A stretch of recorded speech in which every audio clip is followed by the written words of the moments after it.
ఒక కాలం వచ్చుచున్నది, ఆ కాలమున సమాధిలో ఉన్న వారందరూ ఆయన శబ్దము విని మేలు చేసిన వారు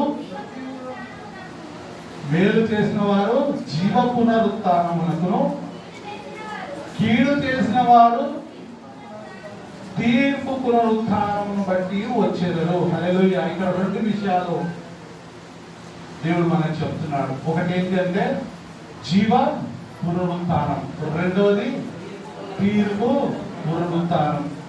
ఈ జీవపు పునరుత్థానం ఏంటంటే రిజరక్షన్ ఆఫ్ లైఫ్, పునరుత్థానమైన జీవితం. లేక తీర్పు పునరుత్థానం అంటే రిజరక్షన్ ఆఫ్ జడ్జిమెంట్. హల్లెలూయా. నీవు జడ్జిమెంట్ లో ఉంటావా లేక జీవపు పునరుత్థానంలో ఉంటావా? నేను ప్రశ్న